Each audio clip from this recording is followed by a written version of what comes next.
ओम। आदमी भाइयों एवं बहनों, आपको 21वीं सदी बनाम उज्ज्वल भविष्य भाग 1, लेखक पंडित श्री राम शर्मा आचार्य, किंग कर्तव्य विमूढ़ता जैसी परिस्थितियों, इसी क्रम में पृष्ठ 52 से आइए पढ़कर सुनाते हैं गुरुदेव के विचारों को। साथियों, यह एक उदाहरण है कि बड़ी प्रतिभाएं यदि बड़े साधनों से बड़े क्षेत्र में यह कार्य करें तो विचार क्रांति की प्रथम आवश्यकता की पूर्ति हो सकना किसी प्रकार असंभव नहीं रह सकता। जब एक व्यक्ति अपने श्रेय समर्पण से इतना कुछ कर सकता है तो ऐसे ही अनेक की श्रम साधना कितने बड़े को प्रभावित कर सकने वाली सफलता प्रस्तुत कर सकेगी, इसका अनुमान लगा सकना किसी के लिए भी कठिन नहीं होना चाहिए। साहित्य क्षेत्र में स्थायी महत्व की पुस्तकों की भी आवश्यकता है। शांति कुंज के माध्यम से एवं युग निर्माण योजना द्वारा युग साहित्य के अंतर्गत प्रायः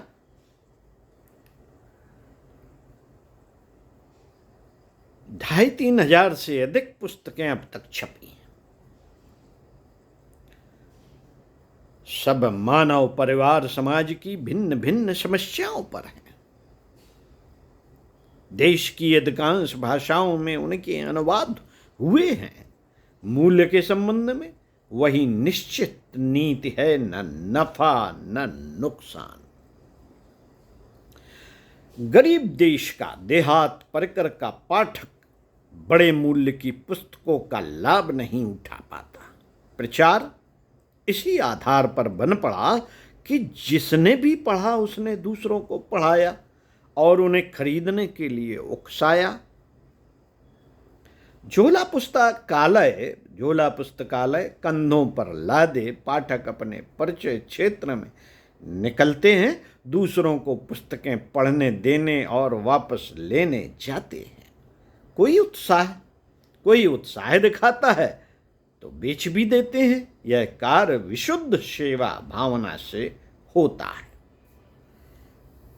इसलिए कमीशन की उलझन खड़ी नहीं हो पाती। ईसाई मिशन और कम्युनिस्ट प्रचारक अपना साहित्य प्रायः इसी प्रकार फैलाते रहे हैं। पत्रिकाएं और पुस्तकें कितना क्रांतिकारी कार्य कर सकती हैं, यह इन पंक्तियों के लेखक ने स्वयं देखा है। एक व्यापक परिवार के लोगों को बड़े प्रयास अपनाने की प्रेरणा देकर विभिन्न भाषाओं और क्षेत्रों के लिए विचार संशोधन और संवर्धन के लिए बहुत महत्वपूर्ण प्रस्तुतियां इन पुस्तकों के माध्यम से की जा सकती हैं। इस प्रकार व्यापक परिवर्तन का आधार बन पड़ता है। दूसरा पक्ष है वाणी, सत्संग, प्रवचन, गोष्ठी, सभाएं, विचार विनिमय, सत्र, समारोह आदि इसी के अंतर्गत आते हैं। शांति कुंज में पिछले लंबे समय से वर्ष भर एक माह के युग शिल्पी सत्र तथा 9 दिन के संजीवनी विद्या के प्रतिभा संवर्धन सत्र चलते आ रहे हैं, जिनमें अब तक 5 लाख से भी अधिक व्यक्ति भाग ले चुके हैं। युग शिल्पी सत्र जो एक माह के होते हैं में प्रचारक स्तर की योग्यता उत्पन्न की जाती है। सुगम संगीत, सुगम वाद्य यंत्र, कथा प्रवचन, स्लाइड, प्रोजेक्टर, वीडियो आदि के माध्यम से आदर्शवादी प्रचलनों की दीवारों पर आदर्श वाक्य लेखन, स्टिकर आंदोलन, दीप यज्ञों के माध्यमों से बिना खर्च के बड़े और प्रभावी समारोह स्तर की विधि व्यवस्था इन्हीं सत्रों में सिखा दी जाती है। प्रतिभागी सत्रार्थियों के निवास, भोजन, शिक्षण आवश्यक उपकरण आदि की समुचित व्यवस्था यहाँ है।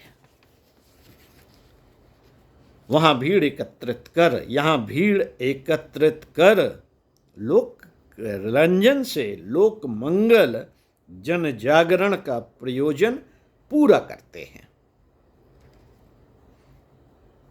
अपने अभ्यास व प्रशिक्षण के लिए के आधार पर ये प्रचारक जहां जाते हैं वहां भीड़ एकत्रित कर लोक रंजन से लोक मंगल जन जागरण का प्रयोजन पूरा करते हैं। जो प्रतिपादन गले उतरता है उसे सुगम संगीत के माध्यम से प्रस्तुत करते रहते हैं। वह हजारों की संख्या में जनता इन आदर्शवादी प्रकरणों को सुनने आती है।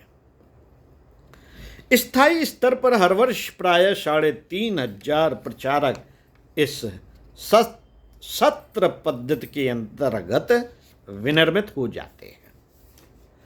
साथियों, जिनके पास समय कम है वे 9 दिन के सत्रों में जीवन साधना विषयक संजीवनी विद्या का ज्ञान प्राप्त करने, अपनी मन स्थिति का संवर्धन करने के निमित्त आते हैं। ये सत्र अलग से चलते हैं और उनकी संख्या प्रायः 500 से 1,000 के बीच हो जाती है। ये कार्यकर्ता भी क्षेत्रों में जाकर प्रचारक की भूमिका निभाते हैं। प्रामाणिक तंत्र का विकास शिक्षकों को शिक्षित करने के लिए ऊंचे स्तर के व्यक्तित्व चाहिए और प्रेरणाप्रद वातावरण भी। इन दोनों की आवश्यकताओं की पूर्ति शांत कुंज में होती है। इस परिकर में प्रायः 500 व्यक्ति स्थायी रूप से रहते हैं। इनमें से अधिकांश ग्रेजुएट, पोस्ट ग्रेजुएट स्तर के हैं। ऊंची नौकरियां छोड़कर सूत्र संचालक को उदाहरण मानकर आज युग सृजन शिल्पी संबंधी सेवा कार्यों के लिए समर्पित भाव से आए हैं। शरीर निर्वाह के ब्राह्मणोचित साधन लेकर गुजारा चलाते हैं और उत्साहपूर्वक 12 घंटे काम करते हैं। इनमें से कई ऐसे हैं जो बैंक में जमा अपनी पूंजी से ही सारी व्यवस्था चला लेते हैं। वह आश्रम से कुछ नहीं लेते। यह अपने आप में एक अनोखा व विरला उदाहरण है। साथियों, कर्मठ और भावनाशील कार्यकर्ताओं की सर्वत्र कमी है, पर वे शांत कुंज को अनायास ही मिलते चले आ रहे हैं। जिनमें MD, MS, MTech, BMS, MSc, PhD, LLM स्तर की अनेक कार्यकर्ता हैं। शांति कुंज के संचालकों का व्यक्तित्व जिन्होंने निकट से हर कसौटी पर परख कर देखा है, उनका मन यही हुआ है कि ऐसे वातावरण में रहकर ऐसी कार्यशैली अपना कर अपने को धन्य बनाना चाहिए।